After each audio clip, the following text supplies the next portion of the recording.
She's calling them home.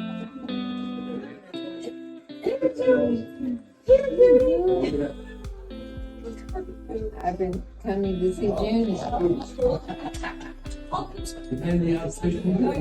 You're coming to see Junny. You came to see Junny? Yes, I did. You're gonna see. Whoa!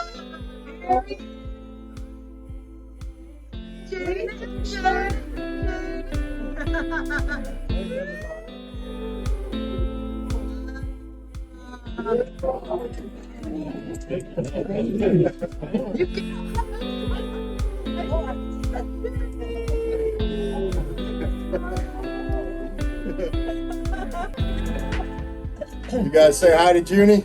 Hi, Judy. Hi, Judy.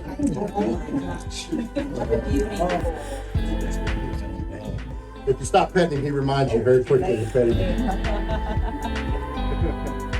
Stop for us today, and as we were discussing on the way up, I learned sometime back that I'm Junie's Uber driver. I drive him everywhere he needs to go.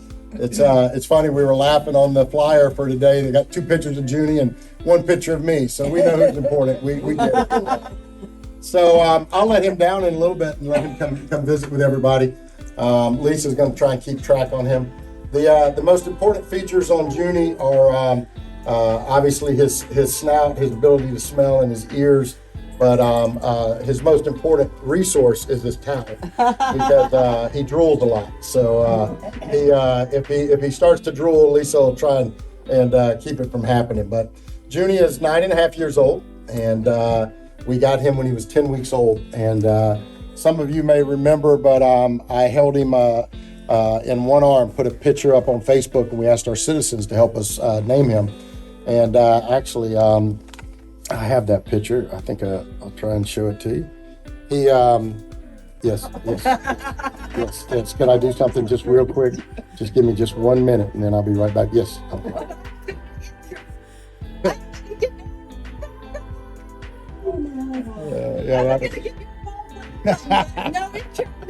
Yes, so everybody knows Sheriff Ivey, and now you've met Judy. We are so excited to have you here, sir. Thank you, ma'am. Thank you.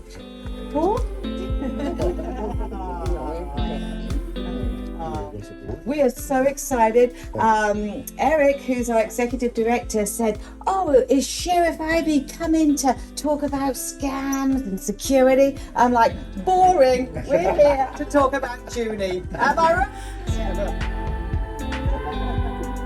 So, yeah, when we first got him, we put him up on Facebook. We asked our citizens to help name him, and we got over 5,000 names for him. Whoa. And, a lot of people, if you're not from this area, you wouldn't know where the name Junny comes from. But the young lady that was running everything for us back then walked into my office and she said, "Sheriff, we got over 5,000 names. You're going to pick the 3rd name on the list." And I said, "Well, Lindsay, I'll look at the names. I'll decide what I want to pick, you know."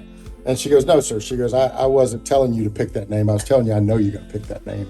And I said, "What is it?" She said, "It's Junny, after Junny Rios Martinez, a little boy that was abducted and murdered here in 1991. And so she's right. I never looked at the other 4,999 names. To this day, I do not know what they were. And we asked Junny Rios' mom to come in and pin his badge on him. It's the badge that he wears today.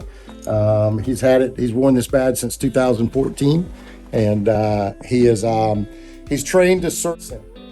And bloodhounds are already trained, or are born actually knowing how to scent. They're able to track from the moment they're born if they know what to search for. So what we have to do with them is teach them how to know what they're searching for. And the way we do it is, and we really encourage parents to do this with their children, is the best thing that for us to find somebody is if I was looking for one of you or you're looking for me, is to take the sock that I wore the day before.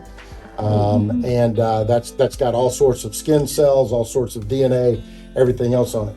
So we take that sock and we put it in a bag, a paper sack, which allows it to breathe. We shake it up a little bit, and then we put the bag on his nose. And once the bag tells him what's in this bag is what I'm looking for. So that's how we train them to bring them along. Once he smells what's in that bag, he will take off. Now, you see how Junny's wearing his what we call a lead, a collar. Today, if we're tracking somebody, he would have a vest on, and we would connect it to the vest because that signals to him that he's going into that mode. And so we put him in that mode. We put the bag on the ground. He will start howling the minute he sees the bag. He knows he's going to have fun. And then, yes, you'll start howling, won't you? And then we let him smell it, and we take off. And then you follow him. You let him take you to where he needs to take you. If I am the person you're tracking and I walked here, he may be over there tracking because that's where the scent's blowing. That's the wind has got it. But eventually he will come back, what we call coming back home, and he will get back on the immediate track and find the person. When he finds him, he'll sit down beside him, and then he'll just sit there. He doesn't try and bite them or jump on them or anything. He just sits there until the handler gets there. Most bloodhounds track with the lead connected to him. He is a very unique dog. When he was in his prime, he would actually track without the lead on. And the problem with that is you can't keep up with him. And so they run about 100-foot lead on our dogs so that they can try and keep up at the pace they run. They will literally exhaust themselves tracking. And so once they've tracked so far, if you see the dog starting to exhaust, starting to overheat, our handlers will switch that dog out and put another one in. We generally keep 10 bloodhounds in operation. And we're in fact one of the largest agencies in the country for bloodhounds. We've always kept a good stock of them. They're starting to get hard to find. Not as many people are hunting anymore. The breeders have stopped breeding as many of them. So knowing the value and the resource that they bring to us, we say we're going to start breeding our own. So we actually breed our own bloodhounds now. We just deployed our first litter into the field. Some of them became trackers. Not all bloodhounds are great trackers. They have the ability, but all of us have certain abilities too, and not all of us are great engineers, not all of us are great doctors, those type of things. So we identify the ones that are the great trackers. We use them for that. We give them to other agencies across the country so that they don't have to buy them or look for them, and we know we've got a good breed. The other ones we are now deploying into our schools to be child comfort dogs. We have 5 bloodhounds in schools now, so it helps the kids get ready for their tests. If we have a crisis in the school, maybe a child was killed or a suicide, anything like that, we rotate the dogs to those schools so that they are comfort dogs and help comfort the children. It's amazing what these dogs do. The 5 that are in the school are called Junny's Posse. So he is very iconic in our community, not only because of his name, but just because he goes everywhere I go. We just last week broke ground on a new, we have animal services. We just broke ground on a brand new animal surgery center for our homeless pets, and it is being named the K-9 Junny Animal Surgery Center. We're named it after him, so his legacy will live on forever. It's my buddy, if you can't tell. And the only person he likes more than me is my wife. And if literally, you see how he is with me, wants me to pet him, everything else. If my wife's here, he couldn't care less if I get hit by a bus.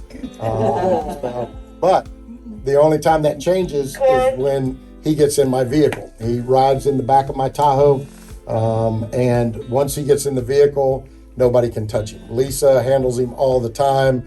Once he gets in the vehicle, you don't try and take his leash off. You don't do anything because he will light you up. That's his truck.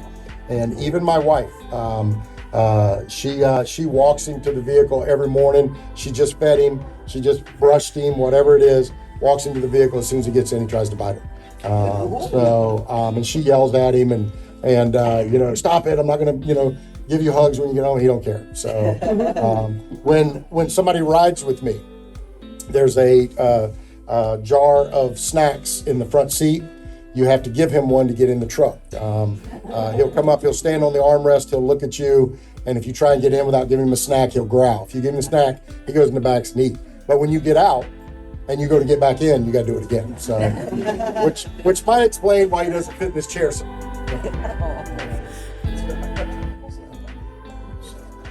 You wanna step down? You wanna walk around? The only thing we ask with him is don't get up in his face. We don't let anybody get in our dog's face. The dogs, if you get down at their level, they will try and exert their alpha status to you. So it's always best to maintain above them. So I'm gonna let Lisa have the towel. He'll be needing that here soon. So I saw where the zoo just lost their giraffe.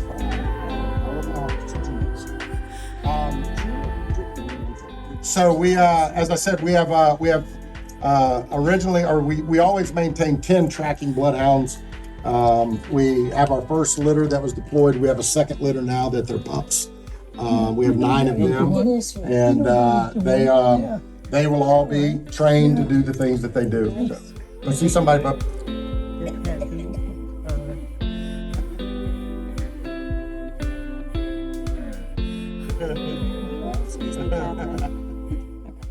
Sometimes he'll get grumpy and he'll he doesn't bite, he just grumps. So his diet is pretty much anything he wants. He's 9 years old, and he just went 5 months ago, Lisa. I'm trying not to get emotional here because he is my boy. I love him so much. But I found melanoma on his gum, and just by the grace of God, I got in my truck and I saw a little drop of blood on all of his bedding. Don't ask me why is white. You got a tick on you. And no, that's just his. Don't get in his face. No, Don't get in his face. don't get in his face, honey. I think you got a tick, yeah. Yes, I do. All right, but go see somebody. He's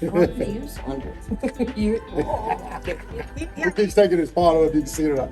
But we found melanoma on his gum, and they had to take part of his jawbone to do it. Oh, baby. Thankfully, we found it. It was less than 1 centimeter when we found it. It had not attached to the jaw, although they took the part of the jawbone.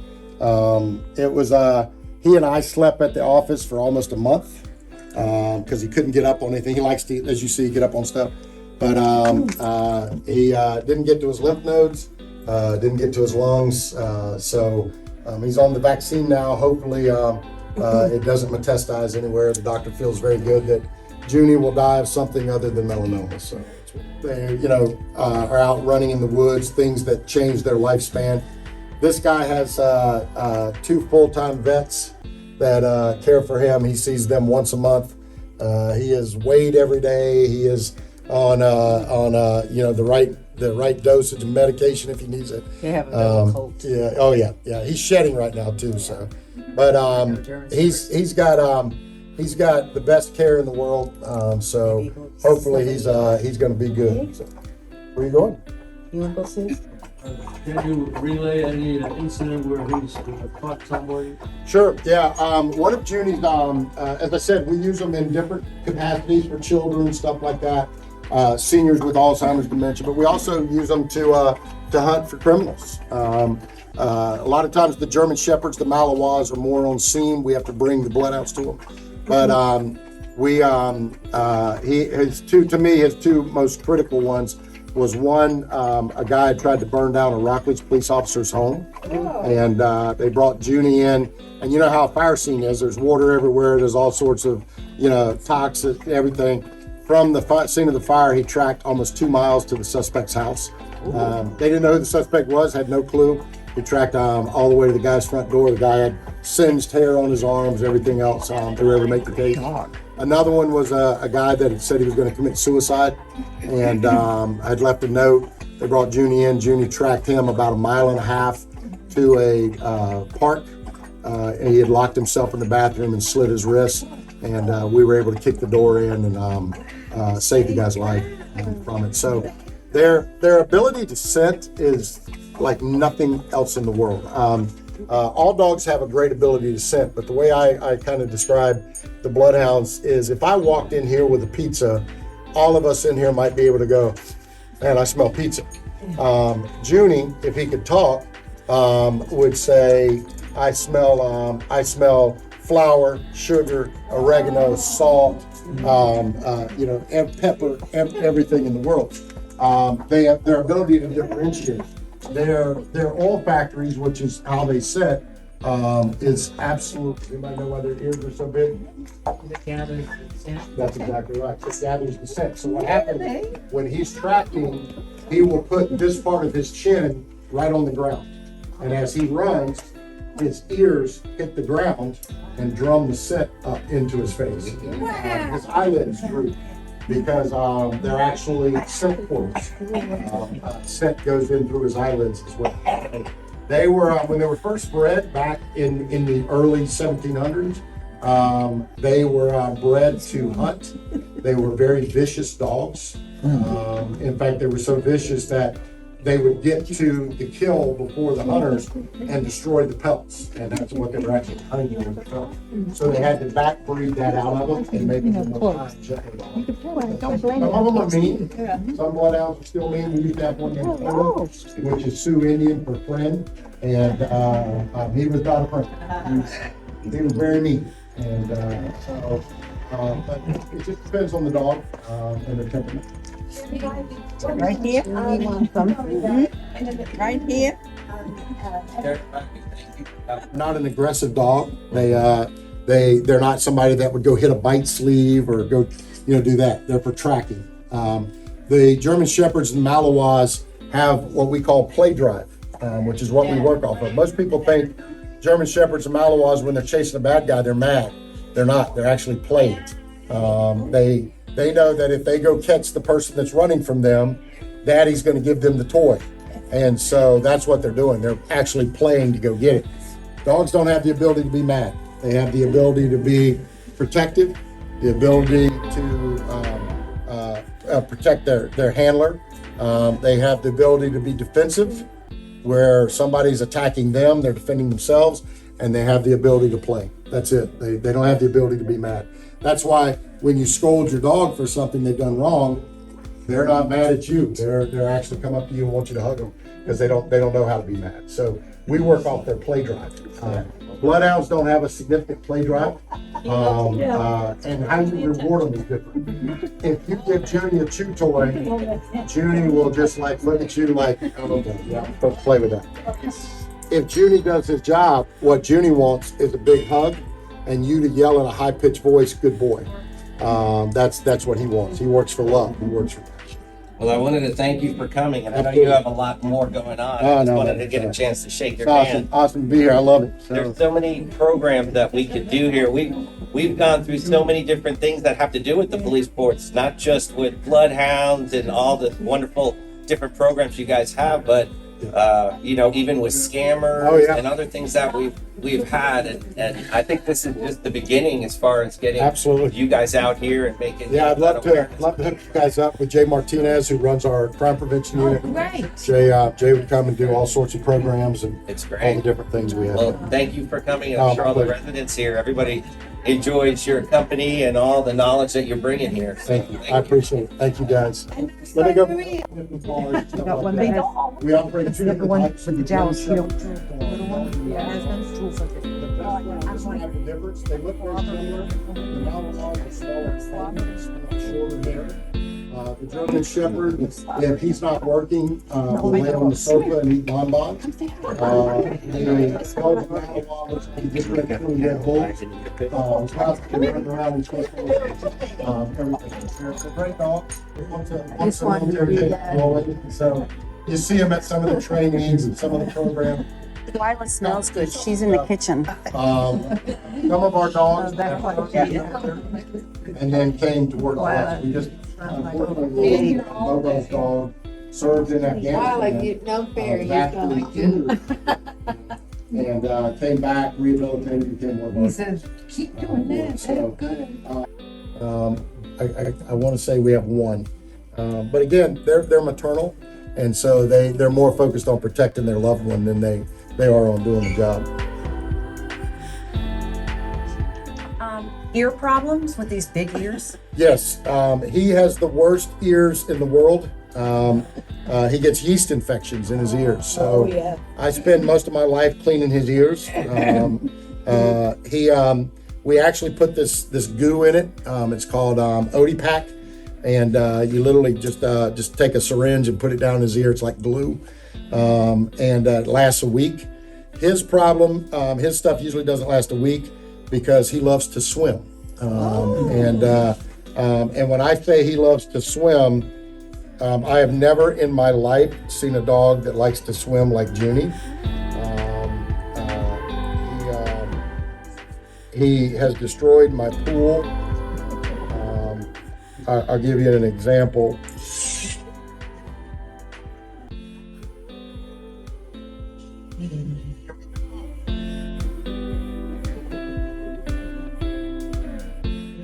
So my wife got to his tennis ball before he did, so he's mad now.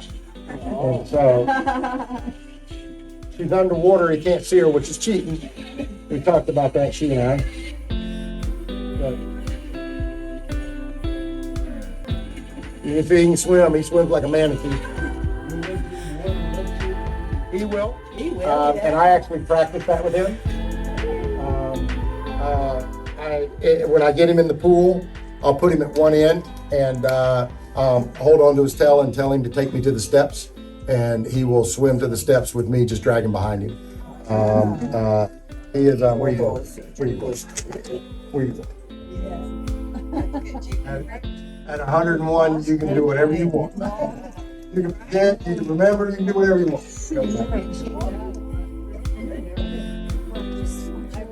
So Judy's favorite thing to do other than swim is go to my cabin in Tennessee. And he and I try and go about every 6 weeks.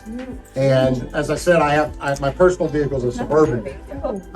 What I drive every day is a Tahoe. If I back my Suburban up, if I turn it around and back it up to the garage, he knows we're going to the cabin. And he will literally start howling in his kennel until I put him in the truck. And sometimes, literally, I'm not going to leave for an hour, but I've got the truck backed up so I can load it up. He will howl so bad, you have to put him in the truck and just let him sit in there while you finish getting ready because he wants to go. At the cabin, my wife and I, the reason he stays in the garage is he hates other dogs. He literally hates other dogs.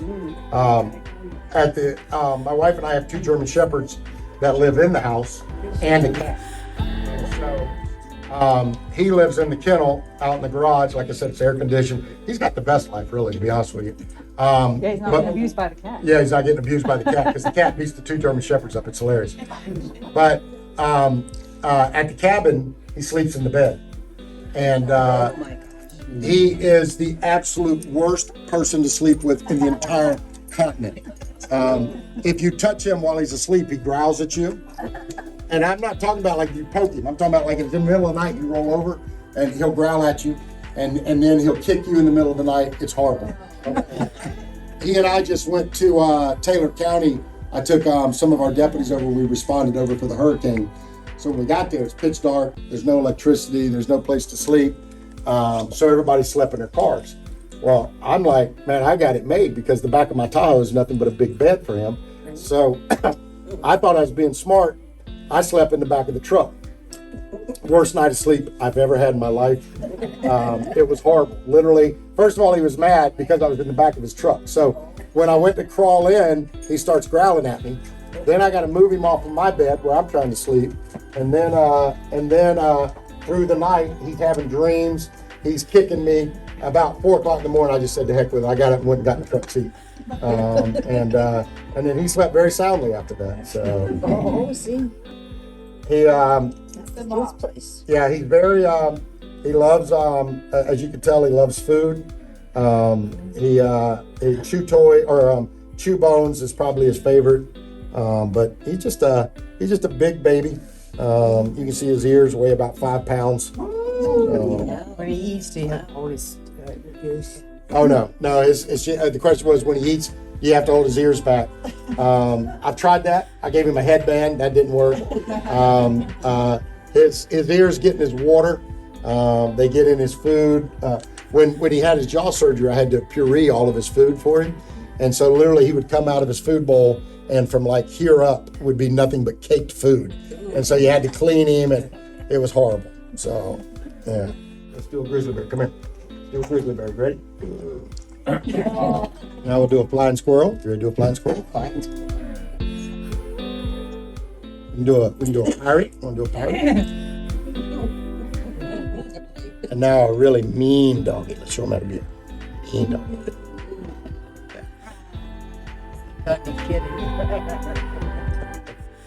Get her. See you guys. Oh, of course.